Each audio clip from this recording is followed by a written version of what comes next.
ኢትዮጵያ ተልዕኮ 300 ኢነርጂ ኢኒቬቲቭን ተቀላቀለች። መካከለኛው ምስራቅን ያጥለቀለቁት የቻይና ተሽከርካሪዎች።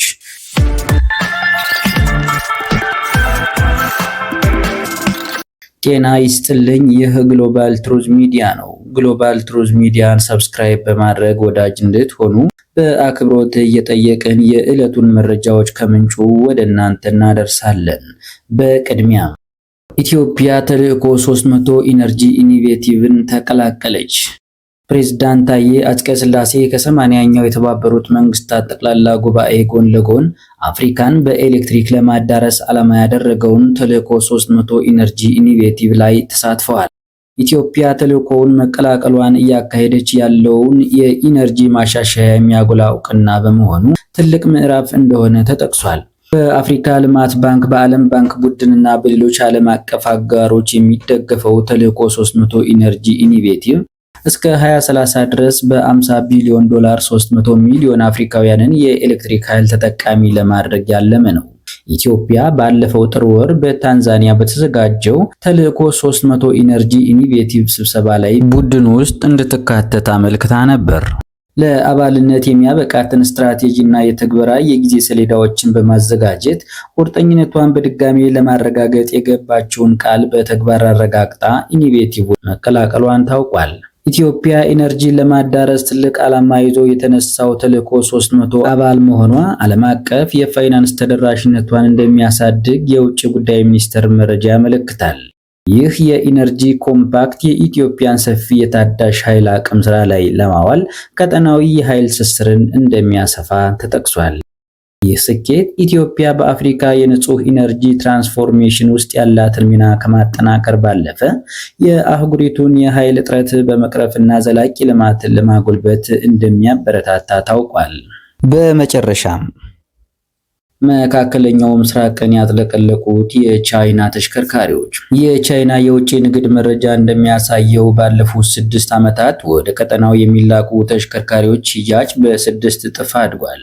እንደ አውሮፓውያን አቆጣጠር በ2019 150 ሺህ ተሽከርካሪዎችን የሸጠችው ቻይና በ2024 ደግሞ ከ1 ሚሊዮን የሚበልጥ ተሽከርካሪ ሸጣለች። በገልፍ ሀገራት ኤስዩቪ እና አነስተኛ ተሽከርካሪዎች በሁለገብነታቸውና በተጨባጭነታቸው ምክንያት በሰፊው ተመራጭ ናቸው። ባለፉት 10 ዓመታት ላንድ ሮቨር፣ ድሬንደር እና ኒሳን ላንድ ፓትሮል የተባሉ የተሽከርካሪ አይነቶች መለያ እስኪመስሉ ድረስ በመንገዶች በስፋት ይታዩ ነበር። ይሁን እንጂ በማይታወቁ የቻይና አምራቾች አማራጭ ሆነው እየቀረቡ ያሉ ተሽከርካሪዎች ተመራጭነታቸው እያደገ ነው። ጃፋር አልሃይኪ ቴክኖሎጂ ወዳጅ ባህሬናዊ ሲሆን በቻንጋን አውቶሞቲቭ በሸንዘን ከተማ የሚመረት ኤስዩቪ መኪና ያሽከረክራል። ከ5 ዓመት በፊት የገዛው ተሽከርካሪ በተገጠመለት የቴክኖሎጂ አይነት እና ጥራት እንደተገረመ ይናገራል።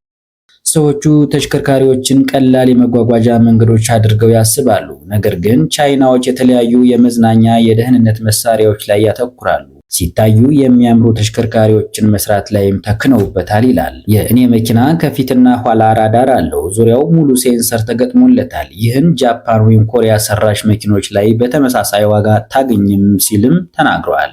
የቻይናው አውቶሞቲቭ ኢንዱስትሪ በምዕራቡ ዓለም በተለይም በኤሌክትሪክ መኪኖች አምራች በሆኑ እንደ BYD ባሉ ኩባንያዎች ይታወቃል። ይሁን እንጂ በመካከለኛው ምስራቅ የኤሌክትሪክ ተሽከርካሪዎች ተወዳጅ እየሆኑ ቢመጡም የቻይና የነዳጅ ተሽከርካሪዎች ብዙም አሽከርካሪዎችን ከመሳብ ወደ ኋላ አላሉም። በምስራቅ የሳውዲ አረቢያ ዳርቻ የሚኖረው ናስር አልአማሪ በቅርቡ አሜሪካ ሰራሽ GMC ዩኮን የነበረውን መኪናውን በገልፍ ሀገራት በጣም እየተወደደ በመጣው ጄቱር በተባለው የቻይና ተሽከርካሪ ቀይሯል። የቻይና መኪና ለመግዛት የወደድኩት ምክንያት የጀርመን መኪኖችን የመሰለ ጥራት ያለው እና በተመጣጣኝ ዋጋ በመቅረቡ ነው ይላል። እንደውም የተገጠሙለት መሳሪያዎች ከአንዳንድ የጃፓን መኪኖች የተሻሉ ናቸው ሲልም በቆዳ የተሰሩ ውስጣዊ ክፍሎችን፣ ጥራት ያላቸው የድምፅ ማጉያዎችን፣ ትልቅ ስክሪን፣ የውጭ ካሜራና ብርሃን የሚያስገባ ጣራን ለአብነት ያነሳል። ምንም እንኳ የጥራት ስጋት የነበረው ቢሆንም አልማሪ በድረ-ገጽ የተሰጡ አስተያየቶችን ካነበበና ቪዲዮዎችን ከተመለከተ በኋላ ተሽከርካሪውን ለመግዛት መወሰኑን ይናገራል። በርካታ የቲክቶክ ተከታይ ያላትና ኳታር የምትኖረው ራጋድ ያስር በቻይና ተሽከርካሪዎች ጥርጣሬ ላላቸው ሰዎች ምላሽ ትሰጣለች። መኪናዬ ቻይና ሰራሽ በመሆኑ ብቻ አልወደድከውምን ስትል ያሰር ጄቱር በተባለ ተሽከርካሪዋ ዙሪያ ለተሰጠ የማጣጣል አስተያየት በድምጽ የሚከፈተውን ጣሪያ እያሳየች ለተቺዎቹ ምላሽ ስትሰጥ በአንድ ቪዲዮ ትታያለች። በል የሮል ሮይስ መኪናህን አሳየኝ እስኪ ስትል ለአጣጣዩ ወገን ጥያቄ ትወረውራለች። ወደ መኪናዋ ዞር ብላም እያየች ለማይገባቸው ሰዎች ለምን ራሴን አደክማለሁ፣ ሄሎ ጄቱር ጣራውን ዝጋው ትላለች። መቀመጫውን ዱባይ ያደረገ ካርማ የተሰኘ የመገናኛ ብዙሃን ዳሳሽ ድርጅት በቅርብ ባተመው ጥናት 79 በመቶ የሳውዲ የጥናቱ ተሳታፊዎች ለቻይና ተሽከርካሪዎች አዎንታዊ እይታ ሲኖራቸው 42 በመቶ የአሜሪካ ተሳታፊዎች ደግሞ ምላሽ ሰጥተዋል። የአሜሪካ አሽከርካሪዎች ከገልፍ ሀገራት አሽከርካሪዎች ጋር ሲነጻጸር የቻይና ተሽከርካሪዎችን እምብዛም አያውቁም። ይህም በንግድ ገደቦች ምክንያት የቻይና ተሽከርካሪዎች ያን ያህል የአሜሪካን ገበያ አልተቀላቀሉም። የካርማ የሥራ ኃላፊ የሆኑት ማሪያ ታላኪና ለቻይና ተሽከርካሪዎች ያለው አዎንታዊ እይታ ከተሽከርካሪዎች ጋር ካለ የቀጥታ ግንኙነት ጋር የተያያዘ ነው ብለዋል። የድርጅቱ ግኝቶች ኒውዮርክ ከሚገኘው አሊክስ ፓርትነርስ ከተባለው አማካሪ ድርጅት ጋር ይመሳሰላል። አሊክስ ፓርትነርስ በ2030 የቻይና ተሽከርካሪዎች የመካከለኛውን ምስራቅና የአፍሪካን 1/3 የገበያ ድርሻ ይይዛል የሚል ትንበያ አውጥቷል። የገልፍ ሀገራት ገበያ ድርሻ ለቻይና አምራች አስፈላጊ ቢሆንም እንኳ የቻይና ተሽከርካሪዎች ከዚህ ቀጠና ባሻገር ከፍተኛ ተወዳዳሪ እየሆኑ ነው። ከአውሮፓውያኑ 2014 እስከ 2018 ባሉት ዓመታት በዓለም አቀፍ ገበያ የቻይና ተሽከርካሪዎች አንደኛ ተቀባይ ኢራን ስትሆን በአሜሪካ ማዕቀብ ምክንያት ይህ አዝማሚያ ሊገታ ችሏል። ቻይና በጋዛ ያለውን ጦርነት በመተቸት በእስራኤል ያላት ስም በተወሰነ መልኩ ቢጎድፍም የቻይና ተሽከርካሪዎች በፍጥነት ከገበያው ድርሻቸውን እያገኙ ነው። የምዕራብ ሀገራት አጋር በሆነችው እስራኤል የቻይና ተሽከርካሪዎች በተገጠመላቸው የፍለጋና የግንኙነት መስመር ምክንያት የግል መረጃ አሊያም የብሔራዊ ደህንነት ስጋት ሊሆኑ ይችላሉ የሚል ፍርሃት ቢኖርም ገበያቸው ግን እየጨመረ ነው። አንዳንድ ባለሙያዎች መሳሪያዎቹ የተሳፋሪዎችንና በዙሪያቸው ያለን መረጃ በመሰብሰብና ጥራት ያለው ድምፅና ምስል ያሰራጫሉ የሚል ስጋት ያሰማሉ። ባለፈው ነሐሴ የመረጃ ደህንነት ስጋት ያደረበት የእስራኤል ጦር ቻይና ሰራሽ ተሽከርካሪዎች ወደ ጦር ሰፈሮች እንዳይገቡ ከልክሏል።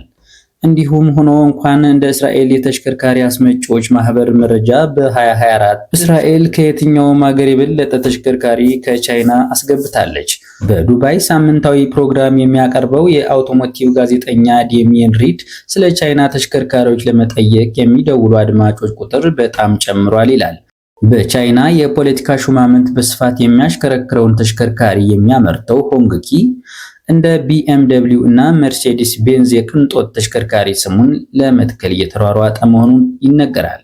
በተደጋጋሚ የሚቀርብልኝ ጥያቄ በበረሃ ተሰባብሮ ይቀራል፣ መንገድ ላይ ገትሮኝ ይቀራል ወይስ ቤት ያደርሰኛል የሚል ነው ይላል። ቢቢሲ ያነጋገራቸው የቻይና ተሽከርካሪ ባለቤቶች በዘላቂነት ትልቁ ስጋታቸው ከመሆኑ ይልቅ ሁሉም በሚያስብል ደረጃ ትልቅ ራስ ምታታቸው የመለዋወጫ እጦትና የጥገና ባለሙያ ማጣት እንደሆነም ተናግረዋል። ካፋር አልሃይኪ በባህሬን አንድ መለዋወጫ ለማግኘት ለ5 ወራት መሞከሩን ይናገራል። አንዳንዶቹም የመለዋወጫ ዋጋ እና እጦት እንዲሁም የጥገና አገልግሎት ማጣት የቻይና ተሽከርካሪዎችን ለመግዛት እንዲያቅማሙ እንዳደረጋቸው ሲናገሩ፣ አንድ ባለቤት ደግሞ የተጭበረበረ ያህል እንደተሰማው ገልጿል። አንዳንድ የቻይና የተሽከርካሪ አምራቾች ተሽከርካሪዎች የሚጠገኑበት መሰረተ ልማት ራሳቸውን ለመገንባት እየሞከሩ ነው። ባለፉት 2 ዓመታት በርካቶች በቀጠናው የመለዋወጫ ማከፋፈያ ማዕከል እየከፈቱ ነው አሊያም አሳውቀዋል። ጥቂቶቹ ደግሞ ተሽከርካሪዎችን በክልሉ ለማምረት ፋብሪካ የመገንባት እቅዶቻቸውን አሳውቀዋል። ያለፈው ዓመት 10 ኩባንያዎች በግብፅ፣ ቱርክ፣ አልጄሪያ እና የተባበሩት አረብ ኤሚሬቶች ለመገንባት ያላቸውን ውጥን ያሳወቁበት ነው። ግብፅ 6 የቻይና ኩባንያዎች ለቀጠናው ገበያ የሚውል ማምረቻ ለመገንባት ላይ ታች እያሉ ሲሆን ይህም አገሪቱን የቻይና ተሽከርካሪ ማምረቻ መናኸሪያ ያደርጋታል። በርካታ ሀገራት የቻይና የተሽከርካሪ ፋብሪካዎችን ለመሳብ ፍላጎት አላቸው። የስራ ዕድል ከመፍጠር ባሻገር ኢኮኖሚንና ምርትን የሚያሳድግ ዘመኑን የዋጀ ቴክኖሎጂ ያመጣሉ የሚል ተስፋ አለ። ይሁን እንጂ በመካከለኛው ምስራቅ ይገነባሉ ተብለው የሚጠበቁ የቻይና የተሽከርካሪ ፋብሪካዎች ከቻይና በሚመጡ መለዋወጫዎች ለገበያ ዝግጁ የሚያደርጉ መገጣጠሚያዎች ናቸው። ኩባንያዎች በቀጠናው ዘመናዊ ማምረቻ ከከፈቱ በስልጠናና በቴክኖሎጂ አበርክቶ የሚኖራቸው ሲሆን የቻይና ተሽከርካሪዎች በመካከለኛው ምስራቅ ገበያ መብዛታቸው ግዙፍ የምጣኔ ሀብት አስተዋጽኦ ይኖረዋል።